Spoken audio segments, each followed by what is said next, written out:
Hello friends, मैं आंचल वर्मा आपका अपने YouTube channel combined lecture series में स्वागत करती हूं और यह हमारी हिंदी की क्लास है। पिछली क्लास में हमने डिस्कस किया था कि व्यंजन क्या है, व्यंजन के वर्ण, वर्ग और उसके उच्चारण स्थान के बारे में। आज हम डिस्कस करेंगे कि घोष क्या होता है, अघोष क्या होता है, श्वास नली क्या होती है, श्वास वायु क्या होती है और उसके भेद कौन कौन से हैं। तो आइए डिस्कस करते हैं घोष के बारे में।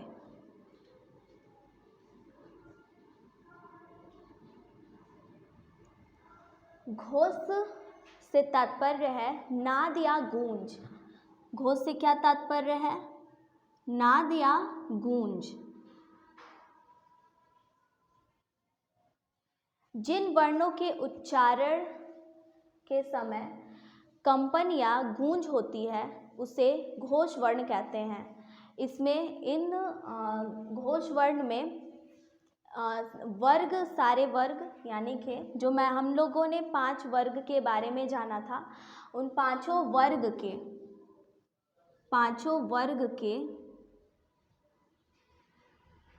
अंतिम 3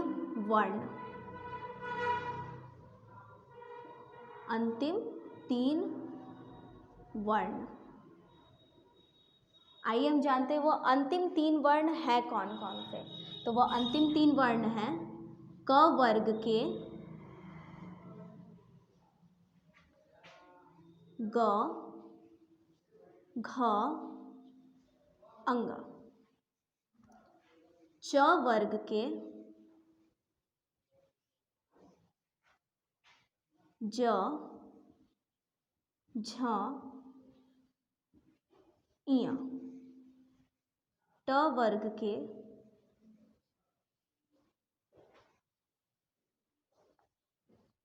ड, ढ, अड़,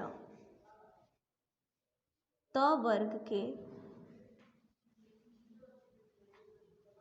द, ध, न, प वर्ग के ब, भ, म और अंतस्थ भी इसमें होते हैं और वो हैं य, र, ल, व और ऊष्म के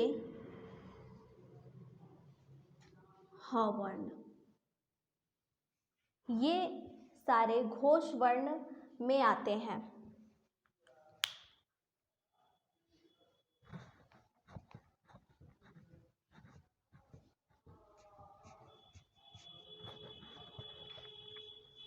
अब बात करते हैं अघोष वर्ण की। अघोष वर्ण किसे कहते हैं? अभी हमने देखा घोष वर्ण यानी जिसमें नाद, गूंज, कंपन उत्पन्न होती है उसे घोष वर्ण कहते हैं। तो जस्ट उसका ये उल्टा होता है जिसमें नाद व गूंज ना हो।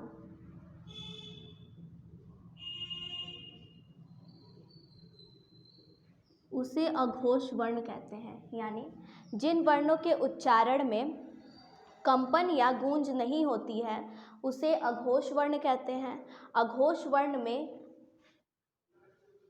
पांचों वर्ग के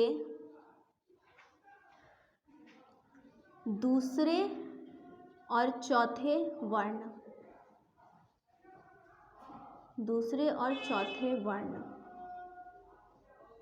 आइए हम उन वर्णों के बारे में जानते हैं कि वह वर्ण कौन कौन से हैं। क वर्ग, ख, घ, च वर्ग के छ, झ, ट वर्ग के ठ, ढ, त वर्ग के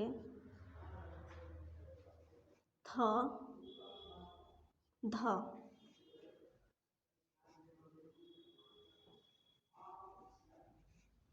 प वर्ग के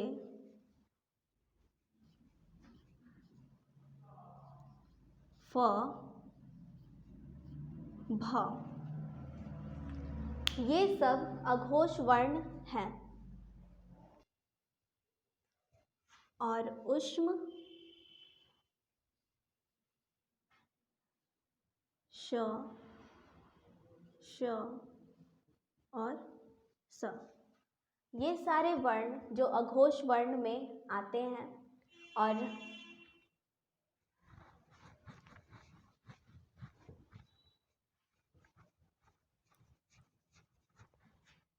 नोट में हम जानेंगे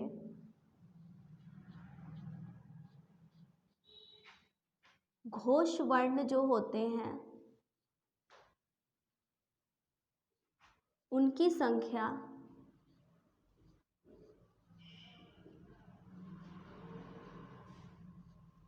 30 होती है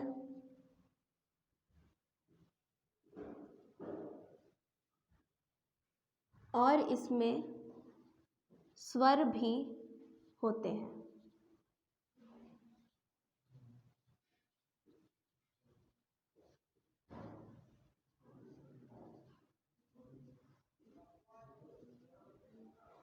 अघोष वर्ण जो होते हैं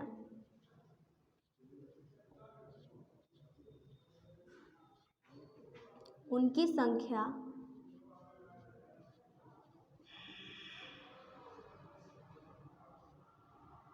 13 होती है।